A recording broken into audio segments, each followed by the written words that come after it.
రంగబలి అనే కాదు, ఇప్పుడు సినిమా అనేది సందేశం 5%, వినోదం 95% ఉంటేనే చూడడానికి ప్రేక్షకులు థియేటర్స్కి వస్తున్నారు. ఆ సూత్రాన్ని లేదా ఆ వంటకాన్ని సరిగ్గా అనుసరించిన కథ రంగబలి అనేది నా ఉద్దేశం. ఉంది, చాలా మంచి విషయమే చెప్తున్నారు చివరికి వచ్చేటప్పటికి. కానీ ఆ మంచిని మాత్రం మనసుకి గిలిగింతలు పెట్టేలాగా, అక్కడక్కడ కళ్ళు చెమర్చేలాగా, కడుపు ఉబ్బా నవ్వేలాగా అన్ని రకాల రుచులు జోడించి ఆ 5% మాత్రం చెప్పాల్సిన మంచిని చెప్తున్నారు. అంత మంచి కథ ఈ మధ్యకాలంలో చాలా వచ్చినాయి, అందులో మీదొకటి. Thank you. సీరియస్ చాలా చక్కగా చెప్పారు. ఎందుకంటే అవును, సినిమా అనేది ఇప్పుడు అలా చూసుకుంటే విక్రమ్ సినిమా, కేజీఎఫ్ సినిమాలో 0% కామెడీ అలా దానికి ఏం లేదు. బట్ ఆ కామెడీ అనేది సినిమాకి పర్ఫెక్ట్ గా సూట్ అయినప్పుడే, ఆ కథలో ఉన్నప్పుడే ఆ కామెడీని మనం ఎంజాయ్ చేయగలం. లేకపోతే సినిమా అంతా కామెడీ అయిపోద్ది, అంటే సినిమా నవ్వులు పాలైపోద్ది. కథలో కామెడీ ట్రాక్ ఉండడం కాదు, కథ అన్న ట్రాక్ లో కామెడీ ఉంది. యాక్చువల్లీ ఈ సినిమాలో నాకు నా లైఫ్ లో, అంటే నేను ఆల్మోస్ట్ కొన్ని సినిమాలు చేశాను, ఆల్మోస్ట్ 12 years నుంచి ఇండస్ట్రీ ఉన్నాం కాబట్టి మోస్ట్ డిఫికల్ట్ పార్ట్ ఏంటంటే సార్, ఈ సినిమా ఫస్ట్ డే షూట్ నేను నా లైఫ్ లో మర్చిపోలేను. ఎందుకంటే ఒక 6 పేజీలు డైలాగ్ ఇచ్చాడు ఫస్ట్. ఒక 6 పేజీలు డైలాగ్ సరే చెప్పేద్దాం రెడీ అయితే, అది నా మోడ్యులేషన్ చెప్పాలి. ఇప్పుడు నా మోడ్యులేషన్, నా బాడీ లాంగ్వేజ్ ఇప్పుడు ఏ సినిమాలో పెట్టలేదు. సో నాకు అదంతా అలవాటు లేదు. సో నాకేంటంటే పవన్ ఇది ఓకేనా ఒక డౌట్, నేను సరిగ్గా చేస్తున్నాను లేదని భయం. చెప్పాలంటే ఫ్రాంక్గా ఆ రోజు ఆల్మోస్ట్ ఒక ఫస్ట్ నా కళ్ళ ముందే 10 takes అయినాయి. తుడుస్తున్నాడు అసిస్టెంట్ డైరెక్టర్, 11th take వేస్తున్నాడు. ఆ 11th take చూసినప్పుడు ఎప్పుడైతే ఒకటి వేసాడో సగం డైలాగ్ దొబ్బేసింది. 12, 11 days దాటేసాయి అని చెప్పి 20 అయినాయి, 30 అయినాయి, 40 అయినాయి, 50 అయినాయి సార్. మాకేం అర్థం కావట్లా. పవన్ ఏమో అన్న ఈరోజు ప్యాకప్ చెప్పేద్దాం అని అంటే అసలు మనం ఊరుకోం కదా, ఎదవైపోతామేమో అని భయంతో చేసేద్దాం పవన్ చేసేద్దాం. ఇది నా ప్రాబ్లం మధ్యాహ్నం 3 o'clock స్టార్ట్ అయింది సార్. ప్రాబ్లం 4 అయింది, 5 అయింది, 6 అయింది. ప్యాకప్ చెప్పేసి వెళ్ళిపోవచ్చు, లేదు సీన్ అవ్వాలా చేద్దాం పవన్ అన్న. 7 అయింది, 7:30 అయింది, 7:45 అయింది, 8 అయింది. రాను అలా అయిందంటే 6 పేజీలు డైలాగుల్లో నేను 5 పేజీలు మర్చిపోయా. అసలు ఏం చేస్తున్నాను, ఎందుకు చేస్తున్నాను, కంగారు పడిపోయి అన్ని మర్చిపోయాను. పేపర్ చూడగానే 0 కనిపిస్తుంది. డైలాగ్ పేపర్ చూస్తే సార్ నాకు 0 కనిపిస్తుంది మొత్తం అంతా. నిజంగా ఆ రోజు సార్ ఫస్ట్ డే నేను తల దించుకుని అలాగా పవన్ కి చెప్పాను, సారీ పవన్ ఈ రోజు నాశనం అయింది నా వల్ల, రేపటి నుంచి వస్తాను. But that one day sir Pawan ఇచ్చిన హెల్ప్ అండ్ నేను చేయలేకపోవడం వల్ల సినిమా అంతా నేను ప్రూవ్ చేయాలని నా క్యారెక్టరేషన్ ఆ రోజు దొరికింది. ఎందుకంటే ఇప్పుడు నాలాగా నేను ఇప్పుడు యాక్ట్ చేయలేదు, పవన్ నాకు అది తీసుకొచ్చాడు. నాకు అది ఆ రోజు అనిపించింది, అంటే ఒక ప్రభాస్ గారి బుజ్జిగాడు అలాగా. సో ఆ బాడీ లాంగ్వేజ్ పట్టుకోవడం అనేది ఒక ప్రతి డైరెక్టర్ కి ఒక డ్రీమ్, ఒక యాక్టర్ కూడా డ్రీమ్. అది దొరికిన రోజు మేము హ్యాపీ ఫీల్ అవుతాం. అది థ్యాంక్స్ సెట్ చేసినందుకు. బట్ ఆ తర్వాత రోజు సార్ ఇంకా డిస్కషన్స్ ఉంటుంది సార్, పేపర్ చూసుకోవడం ఇంకా చాలా సీన్స్ ఆ ఈజ్ వల్ల వాటి వల్ల చాలా బాగా ఇది మంచిదండి, బిజినెస్ కి మంచిదే.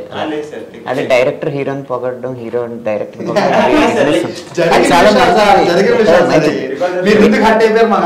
బిజినెస్ మంచిదండి. అది నేను చెప్తున్నాను కదా. ఓకే సార్, ఈ రోజు I became director because of Shaurya garu and Sudhakar garu and I need to thank them very much. అలాగే ఎంత మంచి బ్యానర్, ఎంత మంచి హీరో దొరకడం ఫస్ట్ సినిమా చెప్పి తీరాలి. అలాగే అండ్ సార్ అన్న ఇంకోటి ఏంటంటే బేసికలీ సీన్ మీద పేపర్ మీద ఒకటి ఉంటుంది కదా, బట్ దివాకర్ గారు అసలు అంటే కొన్ని సీన్స్ అయితే జస్ట్ బికాస్ ఆఫ్ హిమ్ ఆ సీన్ వేరే లెవెల్కి వెళ్ళిపోయింది. మనం షూటింగ్ ఇంకా మిగిలిందా అండి? మీరు ప్రతిదానికి అంత సీరియస్ గా మాట్లాడితే మా ఇంటర్వ్యూ చేయలేము ఇక్కడ. సరే అడుగుతున్నాను. ఓకే సార్ చెప్తాను సార్, జెన్యూన్గానే చెప్తాను మీ ఆయన గురించి చెప్పారు. అండ్ యుక్తి నేను ఏదో ఆర్పటిస్తున్నాను కాకపోతే really and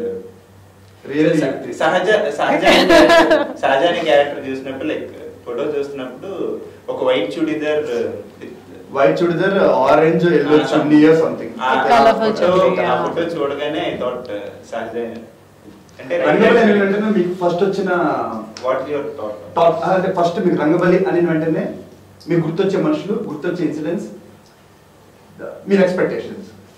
director hero sir ఏంటి సార్ సర్లేదు sir. No, Rangavali, when I heard, like first time when I heard the title, I felt it was very powerful. So I told him I want to hear the story. So when he told us like entire story, నేను కొంచెం చూసీగా ఉంటాను సినిమా, and I have not shot too many commercial films. So నాకు Pavan, I don't know whether I can do this one, but I was very fond of Shaurya, always I want to something.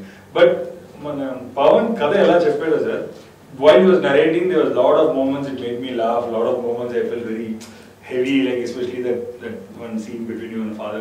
So alanti, so I was like very keen to how visually we can elevate this ani chala naku oka interesting and challenging ga undi. That's why I said okay, we'll do. So అది director క్రెడిటే కదండి, అది కూడా డైరెక్టరే కదండి. ఇప్పుడు కథ రాసుకుంది director, ఈ సినిమాకి నా దగ్గరకు వచ్చాడు దివకరం అని, మీ దగ్గరకు వచ్చిన కూడా డైరెక్టర్ కదా, యుక్తి దగ్గరకు వచ్చిన మీకు 5 పాటలు ఇచ్చారు, యాక్టింగ్ ఛాన్స్ ఇచ్చారంట, మీరు ఏంటి సార్? సరే మిమ్మల్ని అడుగుతున్నాం, రంగబలి అన్న వెంటనే, ఆ పేరు వినిపించిన వెంటనే మీకు అనిపించే 3 విషయాలు ఏంటి? పుట్టి పెరిగిందంతా పశ్చిమ గోదావరి జిల్లా, నాకు తెలిసింది ఎక్కువ పల్లెటూర్లు, చదువుకుంది టౌన్ కాబట్టి నా బాల్యం అంతా పల్లెటూరు, మహా అయితే టౌన్, వాటి చుట్టే ఉంది. కానీ ఇప్పుడు వచ్చే సబ్జెక్టులు ఆ శాతం తక్కువ ఉంది, ఎక్కువ అర్బన్గా వస్తున్నాయి అనమాట. ఒక్కసారిగా ఒక రూరల్ కలర్ ఉంటుంది ఈ సినిమాలో, ఒక గ్రామీణ నేపథ్యం ఉంటుంది, లేదా ఒక చిన్న టౌన్ నేపథ్యం ఉంటుంది అనిపించింది మొదటిది. కానీ కథ విన్న తర్వాత అనిపించింది, కథ ఏదో మొదటి కథ రాస్తున్న వాళ్ళ రాయలేదు ఈయన, ఖచ్చితంగా ఒక పరిపక్వత ఉపయోగించారు, అంటే ఒక మెచ్యూరిటీ ఉపయోగించారు అనేది మొదట నాకు అనిపించిన విషయం.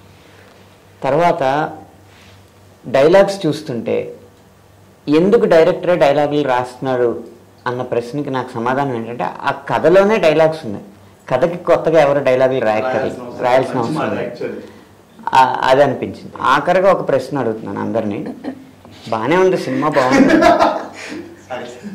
అంటే అడుగుతుంటే కూడా కామెడీగా ఉందండి మీకు. సరే, ఈ సినిమా హిట్ అవుద్దని మన అందరికీ నమ్మకం ఉంది కదా, కానీ సినిమా హిట్ అవ్వడం వెనక ఖచ్చితంగా బలమైన కారణం ఒకటి ఉంటుంది. ఎవరి వల్ల ఈ సినిమా హిట్ అవుద్దని అనుకుంటారు, మీరు చెప్పండి.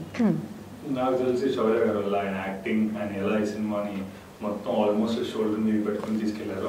I think because of Shaurya cinema super. మీరు చెప్పండి సార్.